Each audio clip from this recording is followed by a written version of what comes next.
अस्सलाम वालेकुम नाजरीन, आप देख रहे हैं मतरूब लाइफ ऑफिशियल और इस यूट्यूब चैनल को लाइक करें, सब्सक्राइब करें और देख लें और दोस्तों अहबाब के साथ शेयर करने का बहुत बहुत शुक्रिया। हमेशा की तरह आज भी ताज़ा खबरें, मिली जुली खबरें, जिनमें से कुछ आपके लिए अच्छी भी होंगी, जिनमें कुछ आपके लिए तुर्श भी होंगी, बिटर भी होंगी, लेकिन खबर खबर होती है। जो ज़रूरी खबर हो, जिसमें माशरे का, सोसाइटी का, वेलफेयर का भला हो, उसको ज़रूर आगे जाना चाहिए। तो जनाब, आज की सबसे अहम खबर, सब दीगर सियासी खबरों के अलावा हम उनका भी तज़किरा करेंगे। इस्लामाबाद से, पिंडी से, जुड़वा शहर से ISPR की जनरल शरीफ साहब की प्रेस कॉन्फ्रेंस, जो एक मुसलसल उनकी महीने बाद या कुछ दिनों के बाद होती है, जिसमें मुल्की हालात से आगाही का पता चलता है। और इसके अलावा जनाब दूसरी खबर है मशरिक़ वस्ता की, मिडल ईस्ट की, हमास और इसराइल के मुतल्लिक़ जंग की मौजूदा सूरत-हाल। और तीसरी खबर है आज की जो वो है रशिया यूक्रेन जंग की ताज़ा सूरत-हाल पे हम बात करेंगे। तो चलिए शुरू करते हैं। रशिया और यूक्रेन, जिसकी यानी उधर होने वाले वाक़यात का दरअसल डायरेक्ट या इनडायरेक्ट तलक मिडल ईस्ट की जंग पर 100% पड़ता है। वो कैसे, ये भी आपको बताते हैं। तो जनाब, असल में यूक्रेन को नेटो ममालिक ने अपनी उंगलियों पर नचाया। ज़ेलेंस्की जो उनके प्रेसिडेंट हैं, एक यहूदी बरादरी से उनका तल्लक है, जो सिर्फ 2 से 2.25% है पूरे यूक्रेन में। लेकिन वो ख्वाब देख रहे थे यूक्रेन को एक दूसरी दुनिया में इसराइल के बाद दूसरी यहूदी रियासत के तौर पर नमूदार होते हुए। और ये एक मुश्किल मुसीबत थी रशिया के सर पे, यानी रशिया के बिल्कुल ऊपर, जैसे ये अम्ब्रेला की तरफ पे इनको छतरी को लगा देना, जिसके डर और खौफ से रशिया दबका रहे। दुनिया की अपने आप को कहलाने वाली वाहिद सुपर पावर अमेरिका के लिए किसी परेशानी का असबाब मुस्तकबिल करीब में ना बने। तो जनाब, इन सारी चीज़ों की रोशनी में ज़ेलेंस्की साहब ने नाटो को अपनी उंगलियों पर नचाया और नाटो ने उनको यूज़ किया।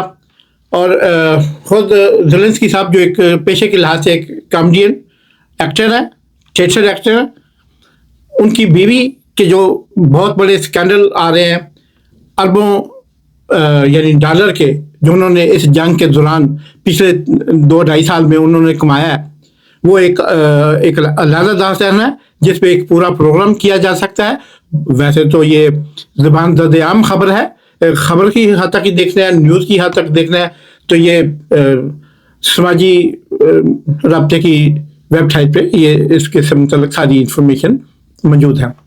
तो जनाब, उधर हालात ये हैं कि को काफ़ी 35-40 किलोमीटर अंदर जाके क्लेम करते हैं हम 1100 किलोमीटर, वो 1100 मरबा किलोमीटर एक्चुअली वही इतना ही बनता है।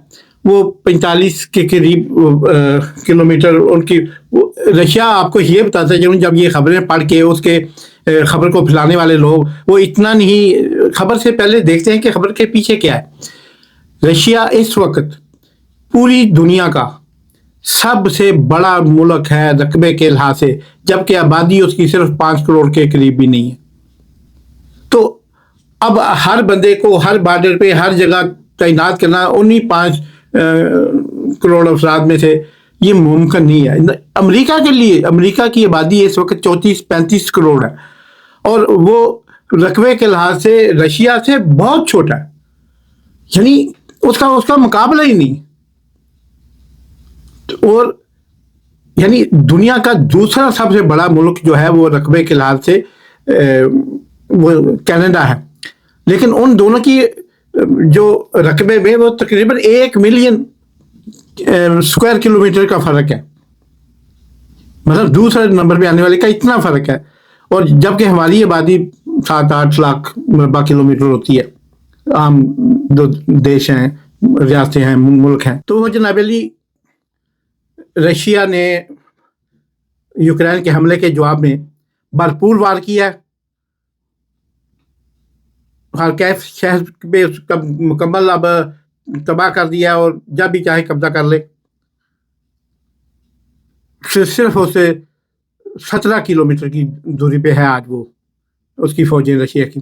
باقی سارے ملک میں 7 بڑے یوکرین کے شہروں پہ حملے کر کے تہس نہس کر دیا، ریلوے اسٹیشن اڑا دیے، گیس اور یہ وہ سارے ان کے ریزرو جو تھے وہ اڑا دیے۔ اس لیے رشیا کسی بھی وقت مکمل قبضے کا اعلان کر سکتا ہے یوکرین پہ، اور جبکہ دوسری طرف یوکرین نے اپنے 5 وزیروں کو، زیلنسکی جو پریزیڈنٹ ہیں انہوں نے 5 وزیروں کو برطرف کر دیا۔ ان پہ شبہ تھا کہ یہ اندر سے بغاوت کر رہے ہیں، اور ایسی بغاوت یوکرین کے فوجیوں نے بھی کیا۔ 6000 فوجی کام آئے ابھی ریسنٹلی، وہ جو جلب ہوئی ہے 6000 یوکرین کے فوجی، جو اب تک کی سب سے بڑی تعداد ہے۔ تو جناب اس لحاظ سے دیکھا جائے تو یہ یک طرفہ جنگ ہے، بس وہ جیسے نہیں کہتے کہ رشیا اس کے شانے نہیں لگنے دے رہا زمین پہ، وہ تو بیچارہ کب سے تڑپ رہا ہے کہ ہمارے شانے لگاؤ اور اپنا جیت کا اعلان کرو یا ہمیں چھوڑ کے جاؤ، لیکن وہ کہتے ہیں نا مارن تو زیادہ کسیٹنا زیادہ مزہ ہوتا ہے، وہ رشیا وہی صاحب اس کے ساتھ کر رہا ہے۔ اچھا اب جناب دوسری خبر کی طرف چلتے ہیں۔ دوسری خبر ہے حماس اسرائیل کی۔ وہ جناب اس وقت اسرائیل مکمل طور پر پریشان ہے، نتن یاہو صاحب اس پہ بہت زیادہ ان کو پرابلم ہے، اندرونی طور پہ لاکھوں لوگ 4-5 دن سے سڑکوں پہ آ کے سو رہے ہیں، رہ رہے ہیں، جگہ نہیں چھوڑ رہے، ترلے منتاں سب کچھ جاری ہے، اور لیکن ان کی نتن یاہو صاحب کی کوئی ماننے کو تیار نہیں، اور نتن یاہو یہ بھی کسی کی ماننے کو تیار نہیں۔ ایک ایگو کا مسئلہ ہے جو ان کے اپنے ہی ملک میں اس قدر اب اوپر آ گیا ہے کہ کسی وقت بھی ایک بغاوت ادھر بھی ہو سکتی ہے۔ نتن یاہو کے متعلق اگر بغاوت ہوئی تو وہ ویسے تو کوئی بعید نہیں، اسرائیل کے میں پہلے بھی ہوتے رہے عدم اعتماد اور یہ وہ، لیکن اب کی دفعہ وہ ہوئی تو ملٹری کی طرف سے ہوگی، کیونکہ پوری ملٹری جو ہے طاقت، پوری فورس جو ہیں، آرمی فورس، ان کی نیول سروس، ان کی ایئر فورس، ان کی زمینی فورس کے سربراہ سے پرسوں ریزائن کر دیا، استعفیٰ دے دیا۔ تو اس میں جناب وہ ادھر بھی بڑا کچھ متوقع ہے، اور دوسری طرف حماس اور حزب اللہ اور حوثی باغیوں کے، حوثی فورسز کے، وہ پنجابی میں کہتے ہیں چاکے کھل گئے نے، ان کو جو اس کا خوف تھا اسرائیل کوئی بہت بڑا جن ہے، کوئی بہت بڑا بہادر ہے، کوئی بہت بڑا، اس کے متعلق اب ان کو بالکل کوئی ضرب نہیں ہے، کوئی ان کو اس کا خوف نہیں ہے، کوئی ڈر نہیں ہے۔ اب وہ اسے کو کہیں بھی مارنے کے لیے، آج حزب اللہ نے ایسی جگہوں پہ حملے کیے اور جو اس کے مزائل بغیر کسی رکاوٹ کے پہنچے، تو اب اس کا مطلب ہے کہ پارلیمنٹ، ان کا ڈیفینس ہیڈ کوارٹر، ان کے جو سرکاری ادارے جس کو جب چاہے وہ ہٹ کر سکتے ہیں، اور پوری جو اسرائیلی فورسز ہیں وہ انڈر گراؤنڈ ہیں، بیسمنٹوں میں اور بنکروں میں وہ اس وقت چھپی ہوئی ہیں، پوری گورنمنٹ۔ تو اب آگے آپ حساب لگا لیں کہ دنیا کو آگے لگانے والا یہ نیوکلیئر پاور ملک اسرائیل، اس کی اوقات آج کھل کے سامنے آ رہی ہے۔ دوسری طرف امریکہ نے، جو بائیڈن صاحب نے بڑے کیٹیگوریکل الفاظ میں ان کے کہہ دیا کہ انف از انف، اور جبکہ نئے منتخب وزیر اعظم یو کے سٹارچر صاحب نے انہیں بالکل میسج دے دیا اور اس پہ عمل بھی کر دیا کہ کوئی اسلحہ آئندہ انگلینڈ سے اسرائیل نہیں جائے گا۔ یورپین یونین کا، جرمن کا، فرانس، 2 ہی بڑے ملک ہیں، ان کا بھی یہی حال ہے، یہی ان کا اعلان ہے۔ اب دیکھیں آگے کیا ہوتا ہے۔ میرے خیال میں نتن یاہو کو مذاکرات کی میز پہ آنا پڑے گا، اور کیونکہ زبان خلق نکارہ خدا ہوتی ہے، اور 50,000 فلسطینیوں کی شہادت کے بعد اور غزہ کو ہمیشہ کے لیے खंडरात में तब्दील कर देना। तो इसके बाद और क्या बचा, और कार भी क्या सकते हैं। तो ये थी जनाब सारी सूरत हाल रशिया की और मिडल ईस्ट की। अब आते हैं अपने वतन अजीज़ की तरफ। तो जनाब वतन अजीज़ की तरफ चलते हुए इस्लामाबाद से बड़ी बड़ी खबरें हैं कि, और जो मैंने ऑब्ज़र्व किया है कल की खबरों को, आज की खबरों को, इन सब को मिला के अब अपने सोर्सेज से जो मैंने कंफर्मेशन ली है, और जो मेरा ज़ाती जो सियासी और अस्करी तजर्बा है, वो ये इस बात की दलील है कि मैंने अपने तौर पे कोशिश किया कि आपको अच्छे तरीके से अपनी बात आपके दिल तक जो असर करे वो पहुंचा सकूं, कि मुफाहमत की तरफ पहला कदम उठ गया है। अब आप कहेंगे कि अभी कल ही की तो बात है कि आप कह रहे थे कि ये होगा वो होगा। हाँ, सियासत में कुछ भी होना, अमूर ममलकत में कुछ भी होना, कोई कुछ वही नहीं होता कब क्या हो। ये एक शतरंज है। आप जो सोच रहे हैं दूसरा मुख्तलिफ सोच रहा है, और फिर ज़रूरी तो नहीं कि दो खिलाड़ियों की सोचें आप में मिलती हों, वो दो मुख्तलिफ लेवल पे काम कर रही होती हैं। तो जनाब अब ये हालात हैं कि आज गुज़श्ता शाम को ISPR के जनरल शरीफ साहब ने प्रेस कॉन्फ्रेंस की। उसमें उन्होंने और साफ़ी तो नहीं कहना चाहिए, साफ़ी जो उधर बैठे हुए थे वो तो जानते हैं असल मामला, लेकिन जो लफाफी उनमें बैठे हुए थे, जिनकी ये कोशिश होती है कि किसी तरीके से बात निकाल कर कोई अपने मतलब की, यानी अपनी ज़बान उनके मुंह में दे दी जाए किसी एक लम्हे के लिए, और वो ज़रा सा हेजिटेट करें वहीं पर ज़बान उनके अंदर चली गई, और वो जनाब यही वो सुनना होता है, और इसी के वो पैसे लेते हैं। दरअसल वो लफाफी सहाफ़ी नहीं होते, वो लफाफी अपने आप को कंसल्टेंट कह सकते हैं, अपने आप को उनके नुमाइंदगान कह सकते हैं उन सियासी पार्टियों के लिए जो काम करते हैं। बड़ी बड़ी सियासी पार्टियाँ, पाकिस्तान मुस्लिम लीग नून, पाकिस्तान पीपल पार्टी, इनके वो से किसी न किसी तरीके से जुड़े होते हैं। इसलिए बेशुमार सहाफ़ियों को आप देखें तो उनकी यूरोप, अमेरिका, कनाडा और मिडल ईस्ट में बड़े बड़े अपने बिजनेस शुरू हो चुके हैं। किसी का पिज़्ज़े का, किसी का रेस्टोरेंट का, किसी का कंस्ट्रक्शन का, रियल एस्टेट का, इनका अपने बिजनेस है इन सब सहाफ़ियों के। अगर वो चाहें तो उनके सारे सबूत पेश कर सकता हूँ।